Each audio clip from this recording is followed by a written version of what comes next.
শিক্ষাগত যোগ্যতার নথি দেখতে চাওয়ায় বিপাকে পড়ে কাজ বন্ধ করে বিক্ষোভ দেখালেন সাফাই কর্মীরা।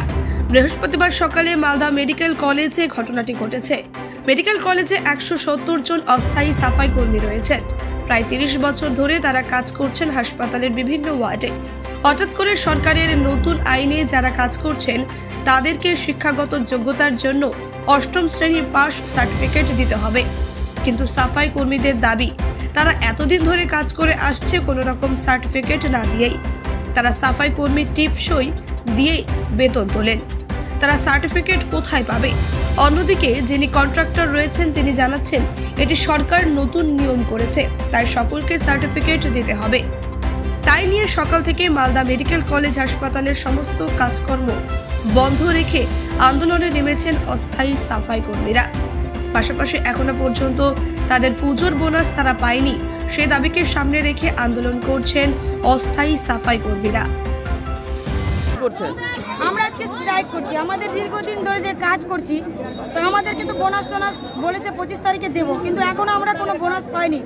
আমাদের এখনো বাজার হাট কিছু হয়নি। পুজোর মুখে আমাদের তো আনন্দের দরকার, আর তার মধ্যে আমাদেরকে আবার ওনারা বলছেন যে লোক দিয়ে কাজ করাতে দিবে না, বহিরাগত এখানে মানুষরা কাজ করছে, কিন্তু ওরা করছে খুব ভালো, কিন্তু আমরা যে দিব ওটাতে ওদের প্রবলেম। একটা সার্টিফিকেটের কথা বলছি, এবার এক সার্টিফিকেটের কথা বলছি, আমাদের এক সার্টিফিকেট চাইছে। আমরা তো সুইপার, আমরা ডোম ঝাড়ু ঝাঁটার কাজ করি, কোথায় পাবো এই সার্টিফিকেট?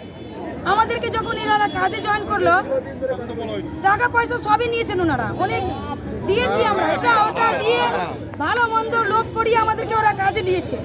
এবার এখন তখন আমাদের কোনো ডকুমেন্টস লাগবে না, হয়ে যাবে, যেহেতু ওর হাতে এটা এসছে হয়ে যাবে। এখন কি বলছেন উনি, আধার কার্ড লাগবে, ওই কার্ড লাগবে, দিয়েছি, সব আছে, আমাদের তো 8 পাস নাই, আমরা তো পড়াশোনা মূর্খ নাই, মূর্খ পড়াশোনা তো নাই। কারো কাছে হয়তো 1000-এর মধ্যে 5 জনের 6 জনের হয়তো বেশি পড়িয়েছে, বাবা মা যার ক্ষমতা ছিল, আর বাকি তো সব সুইপারের ঝাড়ু ঝাঁটা করছে। আচ্ছা, কাজ বন্ধ রেখেছেন? এবার আমরা তো কাজ বন্ধ রেখেছি যে আমাদের বোনাস হচ্ছে না, টাইমে বেতন বৃদ্ধি নাই, আমাদের বেতনটাই না টাইমে। 18 তারিখে বেতন, আমাদের ঘরে চাল ডাল থাকে না, আমাদের কত কষ্ট করে চলছে এরা বুঝে না। আমাদের কি চাইছেন আপনারা? এবার আমরা চাইছি আমাদের 8 পাস সার্টিফিকেট, আমাদের সুইপারদের নাই, আমাদের 8 পাস সার্টিফিকেট কোথায় পাবো? ইনি বলছেন যে দাও না তো চাকরি থেকে সরিয়ে দেবো, না তো কাজ থেকে সরিয়ে দেবো। আমরা কি করে খাবো? মরে যাবো তো আমরা। কি নাম আপনার? হ্যাঁ, আপনার নাম ডলি বাবা। এই কাজ বন্ধ করে তার উদ্দেশ্য হচ্ছে যে আমরা আজকে আমাদের কন্ট্রাক্টর রিন্টু চ্যাটার্জি, ও আমাদের কাছ থেকে পাস সার্টিফিকেট চাইছে। আমরা কোথা থেকে পাবো? কোন ক্লাস পাস? 8 pass certificate. এবার আমরা কোথা থেকে পাবো? এই যে আমরা 20 বছর ধরে কাজ করছি, সব টিপ্পা ছাপ দিয়ে রিন্টুদাই আমাদেরকে ঢুকেছে, সে সময় তো চাইনি, এখন কি করে চাইছে? যার জন্য আমি বলেছি যে আমার স্বাস্থ্য ভবন যেটা অর্ডার আছে সেই অর্ডারটা আমাদেরকে দুক, আমরা তারপরে কথা বলবো।